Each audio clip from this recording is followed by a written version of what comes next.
Hello and welcome to etcfo.com by the Economic Times. My name is Amol Dethe and I'm in conversation with Ashween Anand, the CFO of Starbucks, in our special show called CFO Talk. Ashwin, glad to have you. My pleasure. Thank you for having me here. So we have been trying to interview people, specifically the CFOs, and try to understand how they look at life and Right. how the world of the CFO is changing. So over the course of next half an hour to 30 to 40 minutes, I will try to learn from you in terms of how the CFO's world is changing, how you became CFO, and how are things today. Right. So Ashwin, to begin with, I understand that you stay in Juhu That's right. in Mumbai, which is the most fancy location, if I'm not wrong, and your office is in Andheri East, right? Right. So do you get a chopper by any chance, like your CEO who used to travel from California to Seattle to go to your office? I would love to, but that's not true. I'm still going through the Mumbai traffic. Right. Due to Andheri East must be the shortest distance I've ever traveled for work, but it's still a lot of Andheri traffic that I need to Right. maneuver. And yeah, I think while that news was out, Yeah. a lot of it was Yeah. clarified over the Absolutely. course on social media. But yeah, I'm still enjoying the Mumbai traffic and the Mumbai rains. Absolutely. In fact, now we understand that he has also bought a house close to the office That's in right. Seattle. But Mumbai traffic is always crazy. We spend a lot of time there. How do you stay motivated? How many cups Mm. of Starbucks coffee do you need to stay motivated, or you prefer a coffee from some other brand and not Starbucks? No, I think I'm an avid Starbucks fan. Mhm. And I was just talking to you before, I wasn't as much of a coffee drinker. Yeah. But I think what keeps me motivated really is I'm passionate about what I do. Right. It's sort of cliched, but it's honestly passionate about what I do. I'm super passionate about the brands I worked with throughout my career. And because you're working so closely to the brand and there's so much love and passion for what you do, you are bound to get that brand Absolutely. becomes a part of you and you become part of the brand. So that's what keeps me going. And I think I've been very fortunate enough. Right. I've never had a dull day at work. And the reason why I say that is that I've constantly challenged myself to set the bar up high. So when you do that and you constantly are pushing yourself to try something new, setting the bar high, grappling with what's outside in the external environment, you'll never see a dull day at work. So Yeah. that's what keeps you motivated. And yes, on a lighter note, on tough days, a great cup of Americano or a flat white, can Right. sail you through. No, certainly, but let me learn more from you on this particular topic, Ashwin. Is what actually makes you keep the bar high? What actually makes you very passionate about work? Because we still have a generation which wants to work from just 9 to 5 and Right, think about work-life balance. They just wants to go back home. right. What makes you so passionate? Is it the brands that you worked with, whether it's Mondelez, the chocolate, and then the FMCG, and Right. now the coffee? Is that what makes you passionate, or in general the world of CFOs? What? So I think I've been fortunate enough to be very clear since a long time as to what I want to do, where I want to be. I think that clarity of thought being there is just such a boon. I was a chartered accountant at the age of Right. 21. In fact, the same month I turned 21, I was already a chartered accountant. So Wow. very early on. That's because I did have clarity. I began early. So that's how my life has completely panned out. But when you talk about, what keeps you passionate or what keeps you motivated, I think yes, it is about the brand, the story, and what we do for the consumers Right. outside. The other is finding a larger purpose and meaning to what you do. Yes. So every Starbucks stores actually funds education of a girl child. These are things that make you want to work more and more passionately. Right. All of the brands I've worked with have had a larger purpose. It's been part of people's lives, and they do so much more. And they've touched me in many ways, and I'm just giving it back out there. So that keeps me motivated. I think both these things in life, I think, have contributed to that motivation. And I think for CFOs, when you particularly talk, I think the magic, Amol, happens in the details. And when you look at the details, at times, such a fascinating story behind each of those numbers. It's not just Yes. numbers; they Yes. tell a story. Each number tells a story. And almost always, you will either unearth a top line or a bottom line opportunity, or an opportunity to improve a process or improve control standard, if not the story. Right. So I think that's what's kept me going. And, I love the world of numbers and beyond, because things have gone beyond. Now, today, CFOs are not just about numbers, looking at financials. It's a lot to do now with, enterprise risk management. There's also controls. There's also compliance, governance standards, stakeholder management, ensuring you're unlocking value for the future and long term, and strategic leadership. So the role of CFOs has evolved, and which is why I said there's never been a dull day at work, is because the role is evolving and just so fast. So, and obviously the coffee. Absolutely. But I would love to learn more from how the role of CFOs is changing. But when you say stories, there is a story behind number. What's your favorite story that you can recall? Yeah. So I think let's talk about Starbucks itself. I think when I joined the organization, we were almost half the stores that we are today. Look at such a wonderful journey that this company has had. When we talk about numbers, I'm going to give you numbers. 2012, our first Starbucks store opened at the Fort Stone, very close to your office, and the people who opened it were iconic people, Howard Schultz and Sir Ratan Tata, right? 2013 is when we opened. We actually had our first real estate coffee, the India Blend coffee, and that's actually a coffee that's sourced, roasted, packaged in India. It's a whole bean coffee. 2014, we actually began the Starbucks Reward. Look at the journey. 2017, 100 stores, right? And then cut to 2022, we open our first reserve. We complete 10 years in India.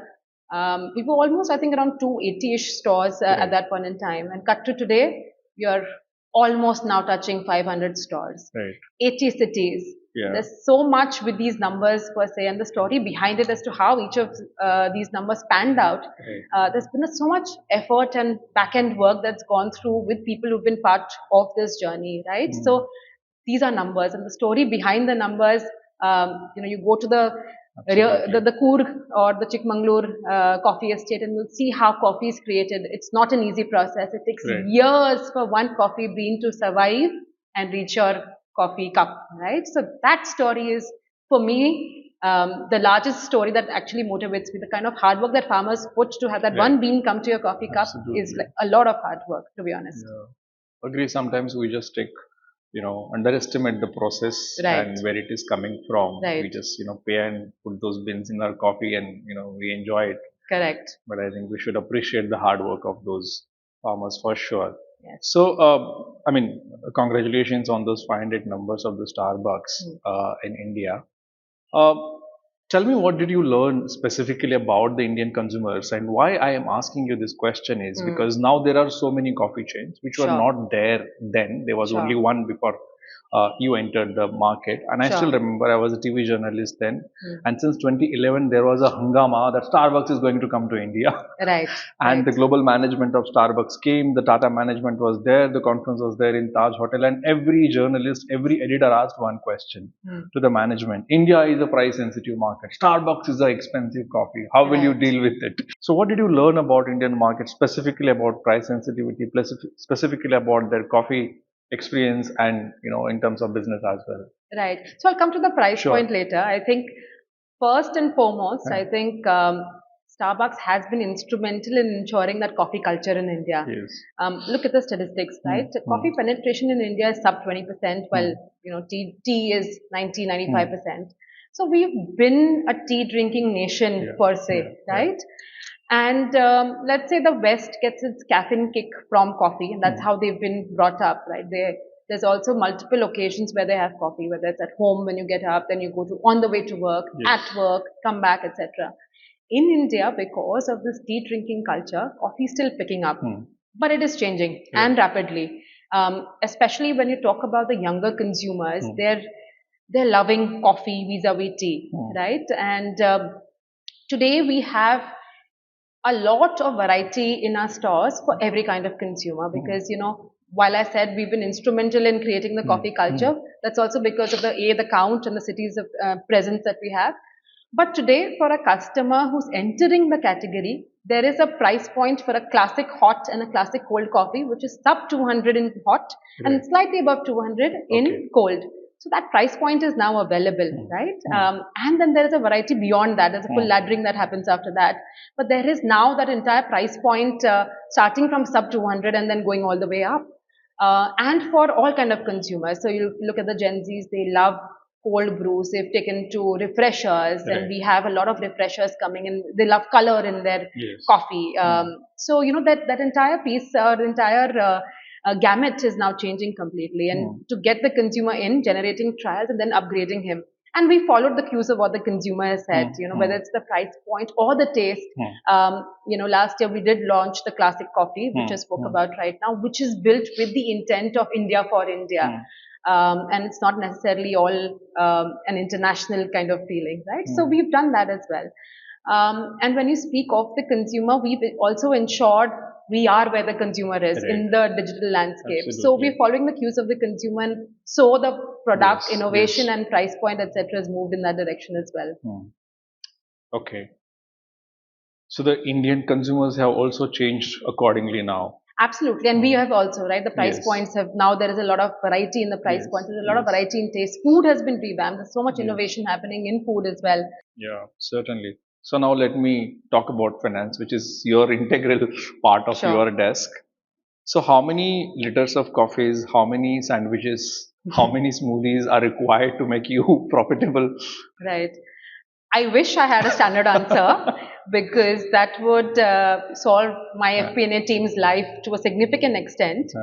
But I'll tell you what goes into this, because every store will have a different break-even or a different point of inflection where we'll say, yes, now it's making profitable. It's profitable enough to give me return on capital employed, right? So that's a critical metric for us. But let's say each store unit economics are different. So the capex or the capital investment that goes into each store is different. The cost of running each store is different because rentals are different. Rentals depend upon the location, the price point, the per square feet deal that you crack with the landlord. Utilities cost also varies with the location. Also the labor cost in terms of the people we put, again, depends on the location and the fitment you get of people. So the costs of running each store is different.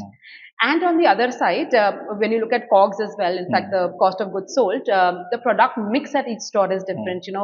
Food versus merchandise versus beverage, that category mix and the SKU mix differs, and the cost to serve the location. Absolutely. So our logistics cost also has an impact. So that's on the cost side. And on the other side, the metric in a QSR industry to get your top line is called average daily sales. And akin to, let me actually put it akin to a manufacturing concern where you say volume is and the price, and hence that's your top line. Here it is average daily transactions. So the number of transactions that you do, which is akin to your volume. And in terms of the price, it's actually average ticket. And what is average ticket is literally your items in the menu, items in your bill, multiplied by the cost of each item. So that's typically your top line. So the transactions of each store need to literally be in sync with the costs that have been built up for those stores. And that will determine what my break-even is. I'm sure. And, we sign each store looking at least 3-year financials, but literally 10-year financials are crafted to see if it makes economic and business sense to sign up on those stores. And to then also fund and ensure that we're getting the required top line. There's also discounts and then there's marketing cost that goes into it.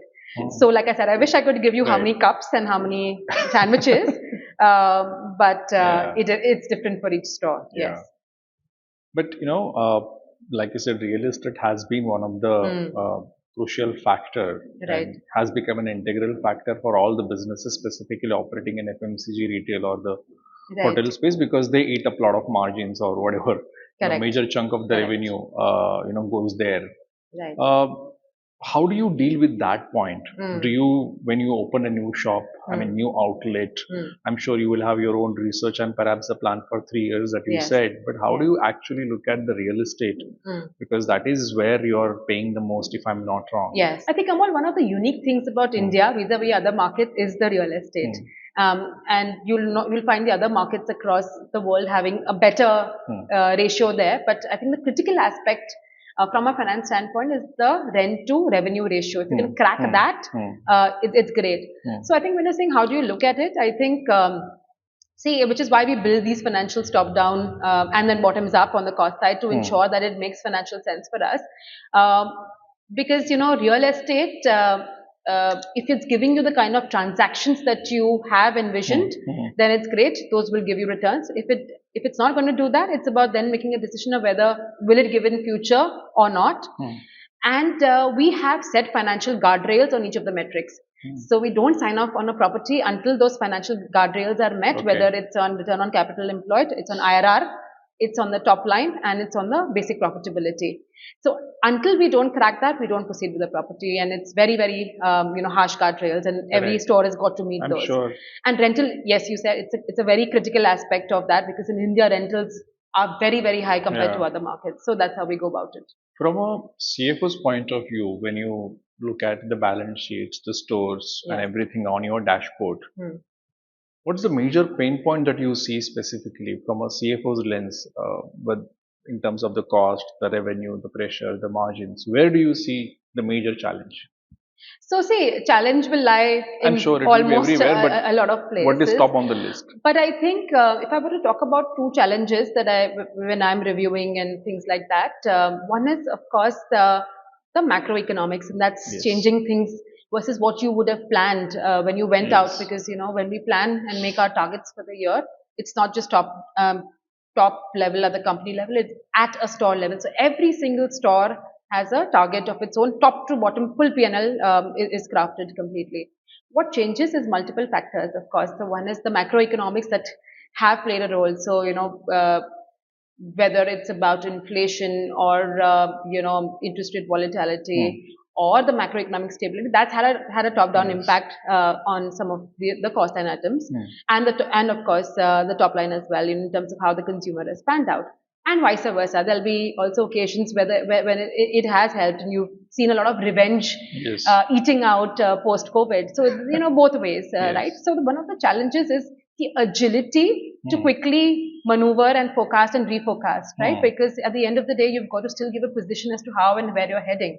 So I think that is critical, and which is why today I feel a CFO's role is also being tech architects for the organization. So whether it's about faster closing, smarter forecasting, data analytics, fraud detection, and going to things like demand forecasting, ERP upgrades, etc. It is just pivoting very, very quickly. And the demand right now, at least from my end, for my team, is faster insight. Absolutely. So things have pivoted from static dashboards, monthly dashboards, while they do come in still, and we do have a business review once in a month. It is now about shorter time periods. We have monthly, weekly meetings, weekly predictive insights as to where we're heading.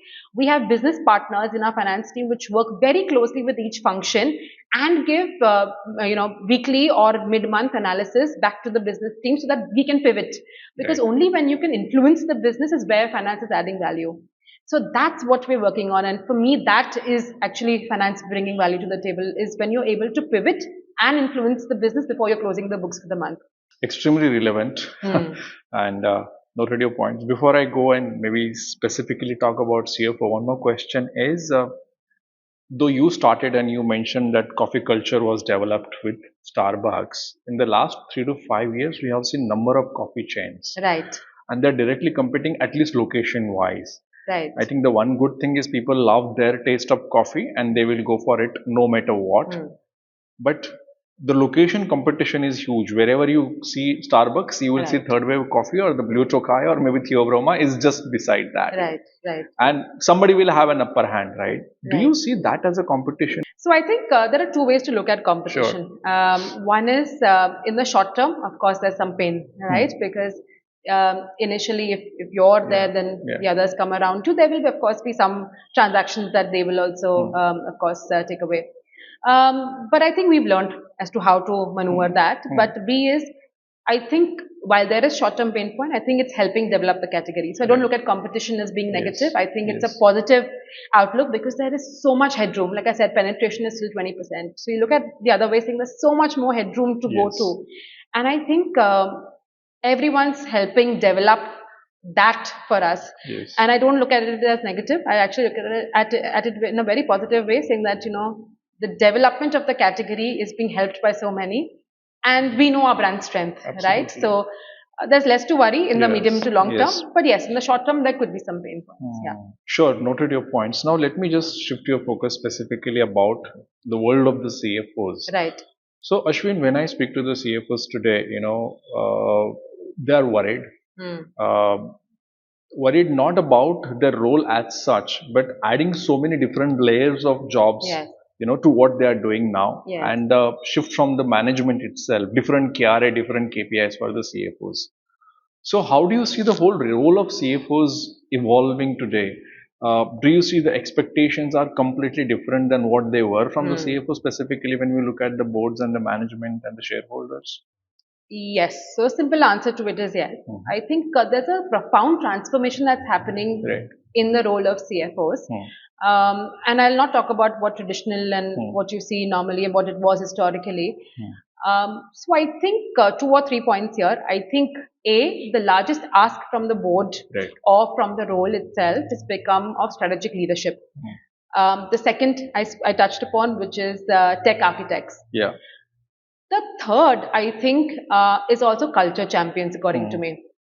I'll just double click on each of them. I think Sure. when I'm talking about strategic leadership, it's now moved beyond to enterprise risk management, capital allocation, long-term value creation, and things like that. So it's not, it's these have become critical aspects of one's role. When I talk about tech architects, and I've touched upon this as well, a Yes. lot of CFOs are now part of new age technological developments or transformation projects in the organization. So whether it's the ERP upgrades, the POS upgrades, demand forecasting, and I spoke about faster closing and yes. all of that, and faster forecasting and all of that.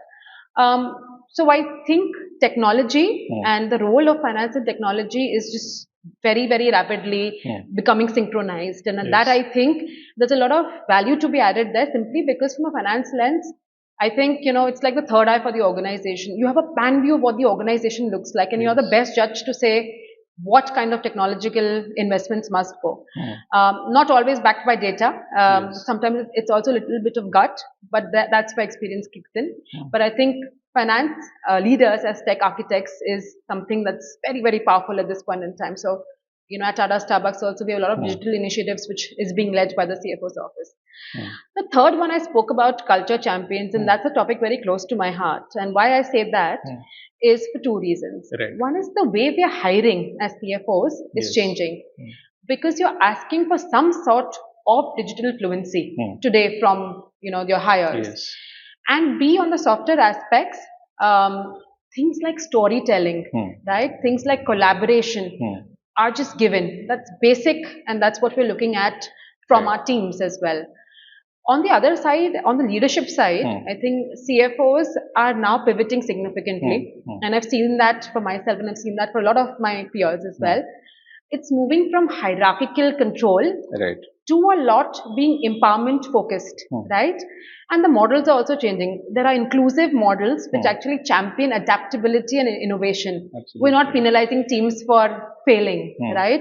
It's about, of course, cautious risks that we take and also letting businesses take those cautious risks to ensure that you're not penalizing for failure, but you're taking cautious risks and you're innovating and you're adaptable to the changing times because only then will business grow.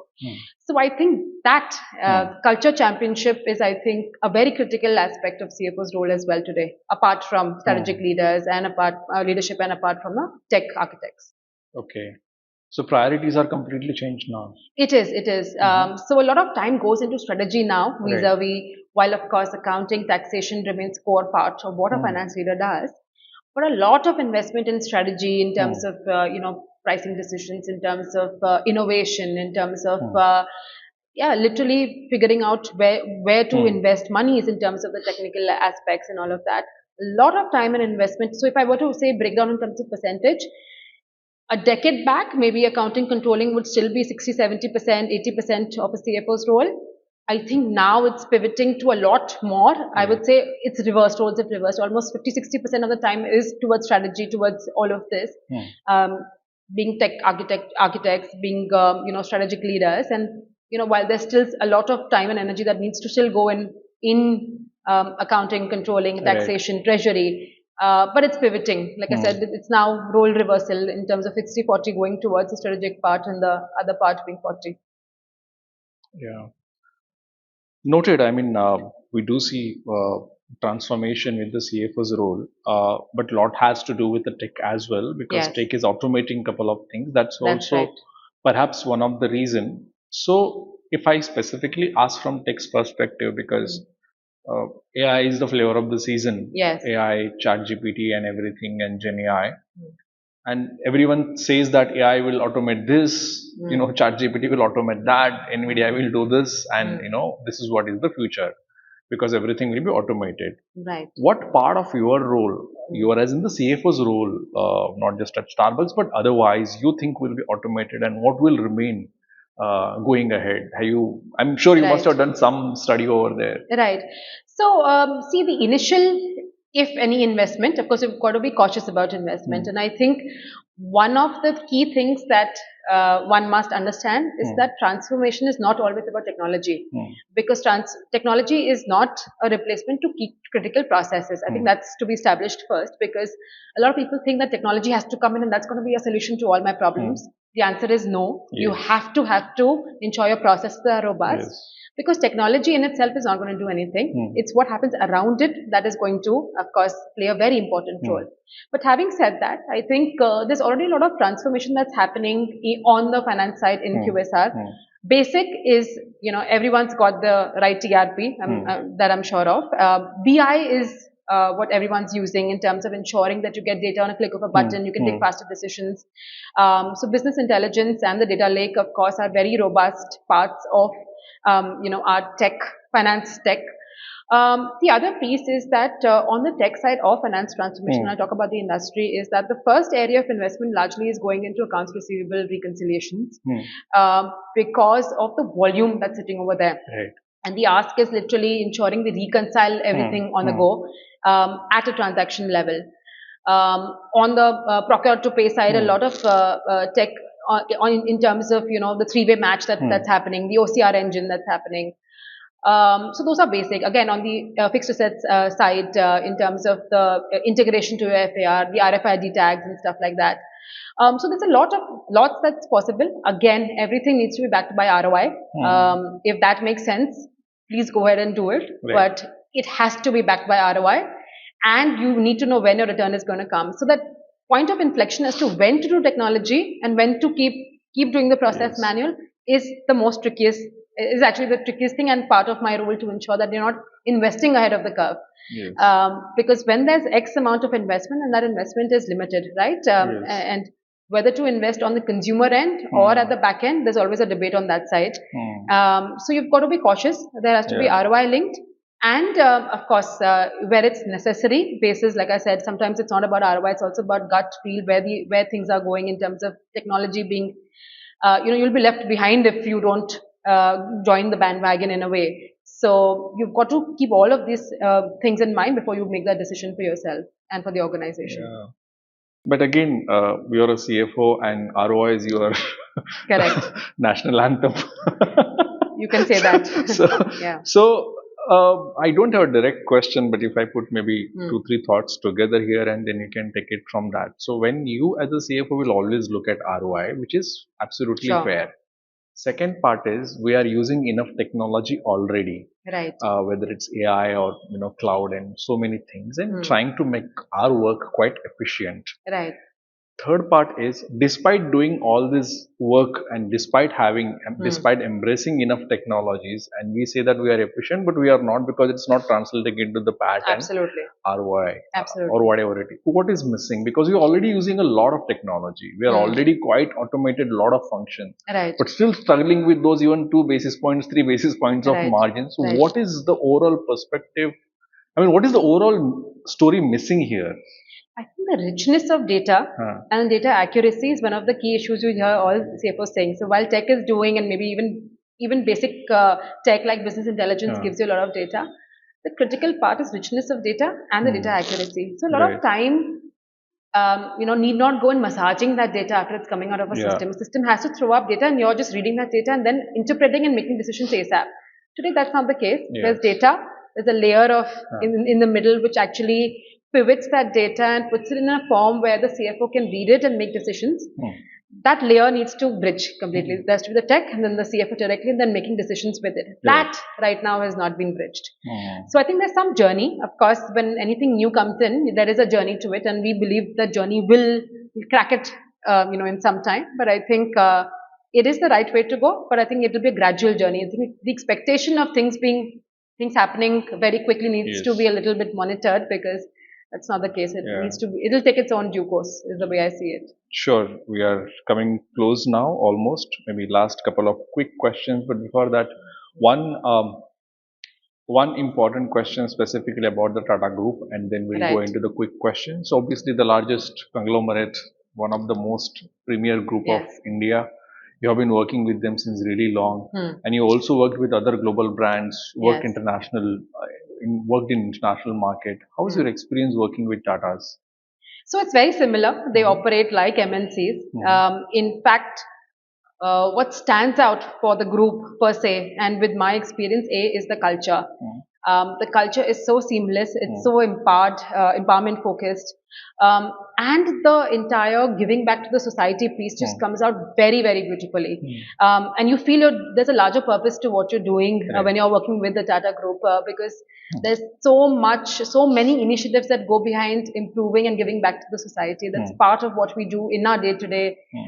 Even when you're taking business decisions, there's a lot of thought process behind what's happening to the society with what we're doing. So a lot of sustainability initiatives. I'll give you an example of Tata Starbucks per se. We have alternate packaging, reusable cups. In terms of when you look into our stores, there's a lot of focus on wastage reduction. There's a lot of plant-based menu options that you have. If you want to do away with dairy, there are a lot of options now with the kind of plant-based menu options that we have.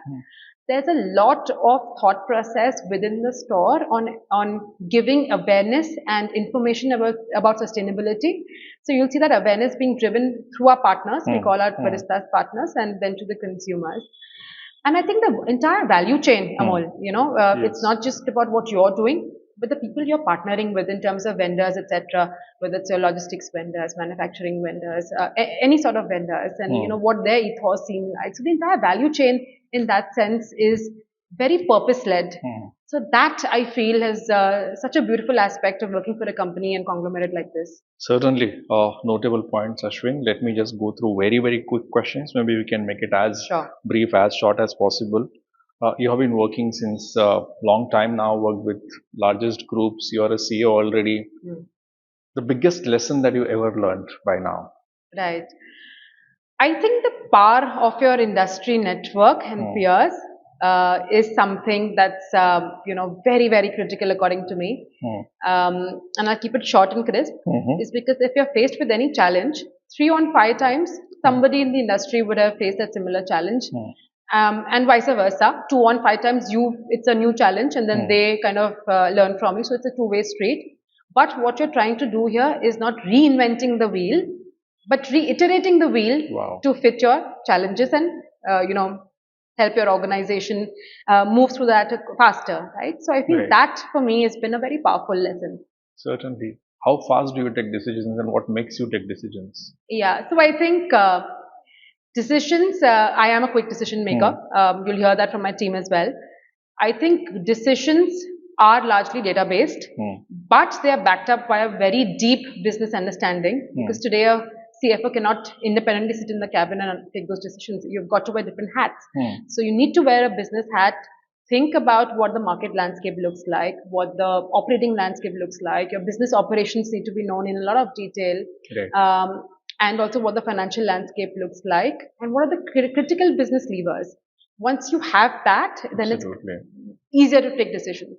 The second thing I'll say here is that it's important to get your medium-term and long-term goal fixed, aligned internally with the management and the board. And once that happens, all decisions in short term are in pursuit of that. So I think of myself as a co-captain of a ship with our CEO. There would be storms. The ship may move in different directions, but the North Star needs to be fixated. And my job is to steer and guide the organization and think that's the North Star and we cannot deviate. So that for me is critical. Yes. Yeah, fantastic. you already said that you're quite passionate and you always keep your bar high in the opening comment itself. Yes. When everyone talks today, specifically Gen Zs and some millennials, about work-life balance, working less, traveling more, what is your motto? See, look, I think it's great to hear that people are thinking about life and work in one breath, right? They're not thinking, let's work till 40 and then live your life. So I think that for me is powerful and it's great. I think there are pluses and minuses on both the sides. But that doesn't take away from the hard work and the smart work. I mean, both synchronized, because smart work alone doesn't help you. There has to be hard work. I can't think of anyone who's made it without working those many hours. And it's not about hours, it's about what the outcome looks like, right? So it is about hard work, it is about smart work, but I think it's great. I think I'm learning from them, saying that, you've got to live your life by the side. You can't only think about work. And you're juggling these multiple balls, and then you've got to sometimes prioritize one ball over the other, but as long as you're not letting go of all of them, at least the key ones, you're in a great spot. How do you maybe relax? How do you distract yourself? Do you follow social media, maybe like Instagram, Facebook, LinkedIn, or OTT, or a simply book? I think all of these are distractions rather than relaxation. On top of what I do, I also have a 4-year-old. He's just going to turn 4, so he keeps me very, very busy. I'm sure. But that for me is relaxation.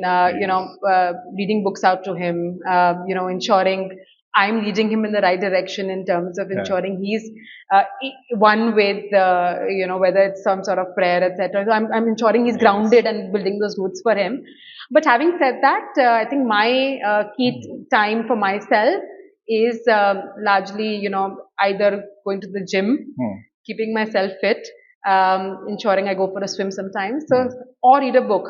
It could be or. There's no one fits the purpose, and sometimes it's just about having that once in a quarter out with your team and say, today we're not going to work, we're going to come, relax, have a discussion, talk about things outside work. Wow.